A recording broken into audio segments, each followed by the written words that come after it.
This video will outline the proper operating steps for a GeneSys Mid-Size Scrubber. It is separated into 3 sections for ease of training: machine preparation, machine operation, and daily maintenance. Prior to starting the machine, be sure to read the owner's manual thoroughly, focusing on operational instructions, safety precautions, and maintenance steps.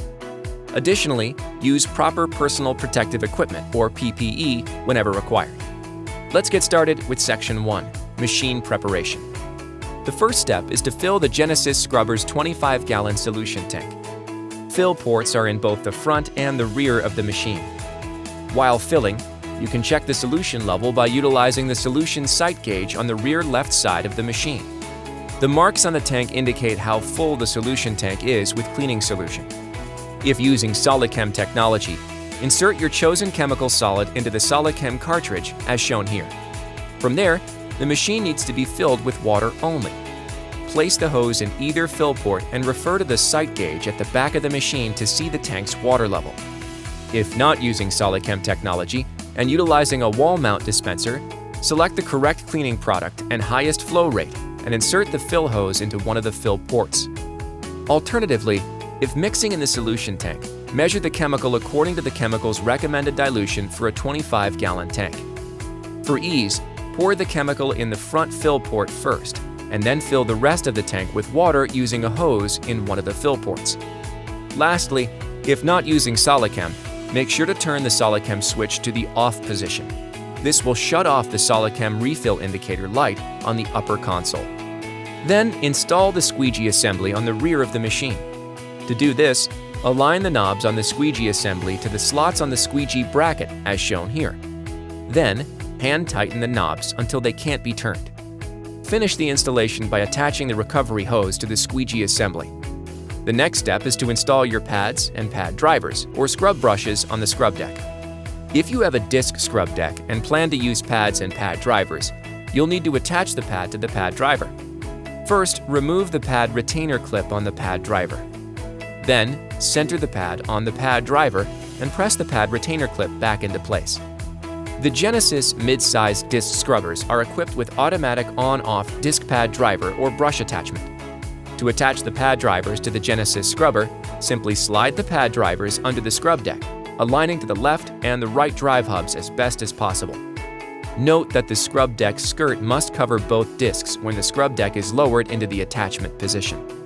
The process for lowering the scrub deck into the pad driver installation position is based on with which controls your machine is configured. Both processes start by turning the key switch to the on position to power the machine.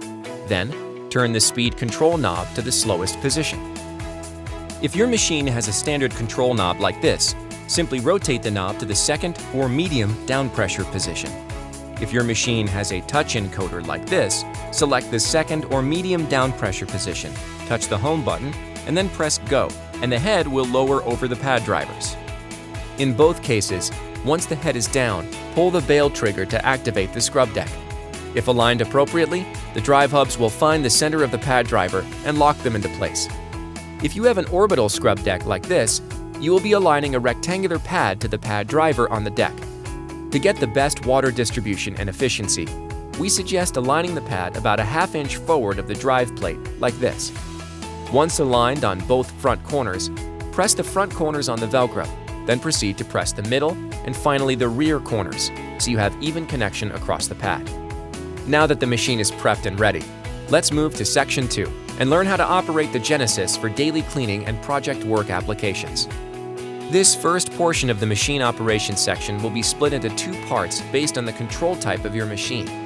The first part will focus on the standard controls as shown here. Here is an overview of the standard controls configuration. On the upper console, you have the scrub deck position knob, which has 4 positions: the up or transport position, and low, medium, and high down pressure positions, battery gauge and hour meter, and speed control knob. On the lower console, you have the power on-off key switch, solution flow adjustment knob, and motor circuit breakers. And on the disc machines, you also have the automatic pad driver on-off button. And the last 2 key operational elements are the squeegee up-down lever, which also activates the vacuum in the down position, and the bail activation trigger. The bail activation trigger engages the forward-reverse propelling system, and if the scrub deck is in one of the down positions, it also engages the solution flow and scrub deck. This portion of machine operation will review a machine with the touch encoder controls as shown here. On the upper console, you have the touch encoder, battery gauge and hour meter, and speed control knob. On the lower console, you have the power on-off key switch and motor circuit breakers. And on the disc machines, you also have the automatic pad driver on-off button. And the last two key operational elements are the squeegee up-down lever, which also activates the vacuum in the down position, and the bail activation trigger.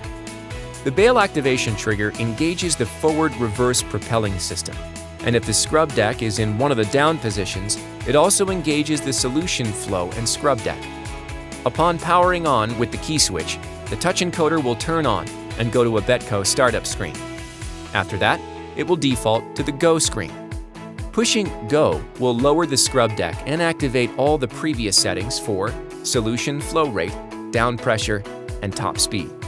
Note that the speed control knob on the upper console can still be used, but the touch encoder has set the top speed for the GeneSys Scrubber. Should you want to change the solution flow rate, the down pressure, or the top speed, select the menu button. Once in the menu, you can rotate the touch encoder to the machine setting you would like to modify and then tap the screen to make your selection. For example, if you want to adjust your solution flow rate, select the water flow symbol and it will take you to the solution flow rate adjustment screen. To increase the flow, rotate the touch encoder clockwise. To decrease, rotate the touch encoder counterclockwise. Once in one of the adjustment screens, you can tap the touch encoder to move to the other settings and adjust those as well. Once complete, use the Home button until you get to the Go screen. At this point, when you tap Go, it will now operate using the new settings you selected. When you want to stop scrubbing, tap the Stop button.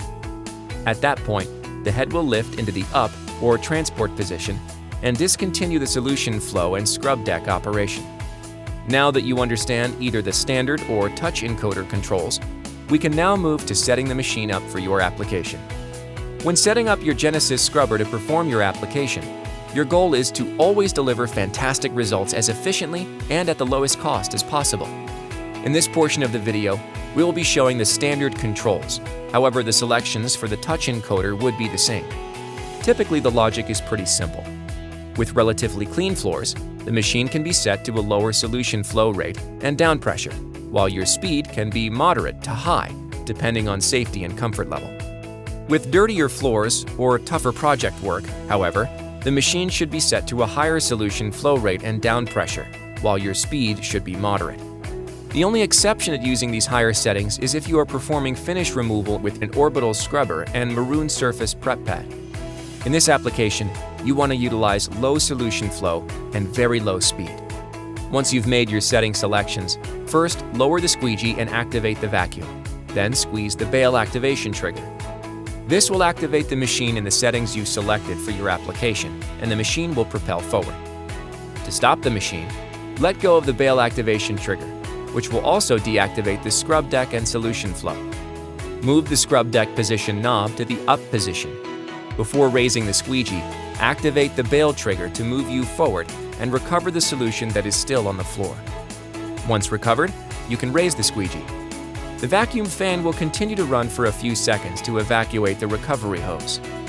Should you need to reverse the machine during scrubbing, first lift the squeegee to the up position, like shown here. Then push the bail trigger forward and the machine will move backward. Be careful when backing the machine when in tight spaces. Once you've reversed to the desired position and are ready to move forward, lower the squeegee into the operating position and squeeze the bail trigger to begin scrubbing again. Be sure to move over the area and recover the water left from when in reverse. If using SolidChem technology for your cleaning chemical, there will come a time when the solid chemical is dissolved and needs to be replaced. At that time, the SolidChem refill indicator on the dash will light up to notify the operator. To replace the solid chemical, lift the recovery tank to open up to the battery compartment and locate the SolidChem at the front left of the machine. Then, remove the top cap and lift the cartridge out as shown here. Please note that in most cases there will be some of the chemical solid remaining in the cartridge. Simply slide the new solid into the cartridge so that it is resting on top of the old solid. Or you may remove the smaller piece, insert a new solid into the cartridge, and then place the smaller piece on top. Either way, you will get 100% use and zero waste from your chemical operation. As was demonstrated in the machine preparation section of this video, place a new chemical solid in the cartridge and slide it back into the SolidChem container. Finish by putting the top cap back into place like shown here. This last section outlines the suggested daily maintenance procedures. Whether you are partially done with a job and your solution tank is empty, or you have finished your job, the GeneSys recovery tank needs to be emptied and maintained. The first step to emptying the machine is to position the rear of the machine near the approved drain, as shown here. Once in position, remove the cap of the recovery tank drain hose, being careful to do it above the water line so you don't get splashed. Then kink the hose and lower it into position over the drain. Slowly release the hose so the dirty water can flow down the drain. While the tank is draining is a good time to empty the recovery tank debris tray. Remove the debris tray from the machine and empty its contents into a trash can. While you have the debris tray out of the machine, check your fortified tank defoamer puck. If the puck is dissolved, replace the puck by rotating the puck cage counterclockwise until it is no longer connected to the debris tray. Put a new defoamer puck in the cage, then reconnect it by aligning it to the debris tray and rotating it clockwise into the retainer clips. Finish by reinstalling the debris tray, as shown here. By this time, your tank is likely finished draining, and you can hose down and clean out the recovery tank. Leaving the drain hose open and in the drain, open the recovery tank lid and fully rinse the tank of any contaminants. This is also a good time to remove the vacuum fan ball filter and rinse it off as well. When fully rinsed and remaining water is drained, pick up the recovery tank drain hose, reinstall the end cap, and place the hose back on the retainer clip. Note that best practice is to leave the recovery tank lid in the open position while in storage, so it can dry quickly, reducing the potential for mold and bacteria growth. The next step in your end-of-shift maintenance is to clean and rinse your pads or brushes. This will extend the life and reduce the risk of debris scratching your floors. To do this on a GeneSys disc scrubber like this one, with the scrub deck in the up position, remove the pad drivers by hitting the auto off button on the lower console. This will start, then stop brush motors, which will detach the pad drivers. If using a pad driver, remove the pad from the pad driver by squeezing the retainer clip so that it detaches from the pad driver. You can now remove the pad and rinse them of any debris. If you have a GeneSys orbital scrubber, manually remove the pad from the pad driver plate as shown and rinse. In each case, best practice is to have a location where the pads or brushes can drain and dry prior to the next shift. It is now time to maintain your squeegee system. Remove the squeegee by loosening the two knobs on either side of the recovery hose.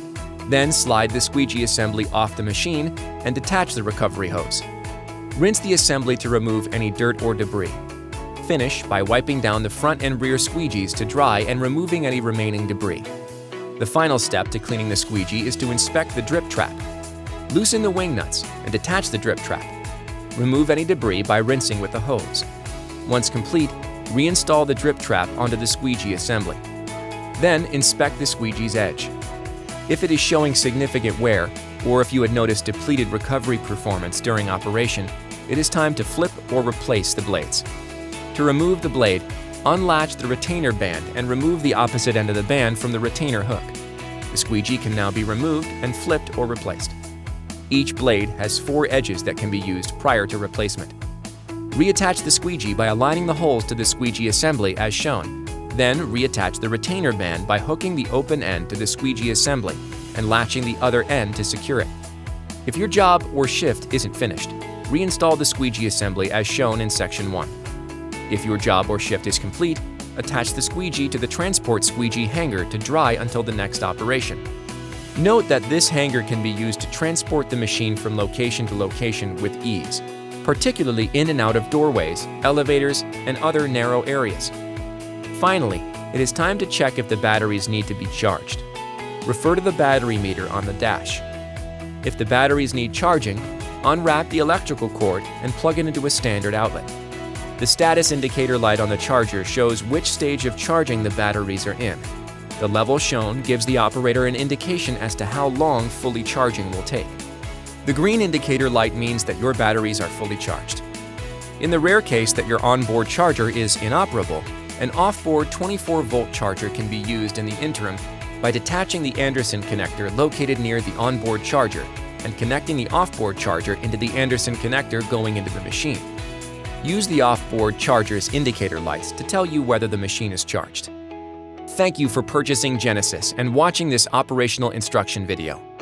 If additional information is required, refer to the GeneSys Mid-Size Scrubber's manual or visit betco.com for more information.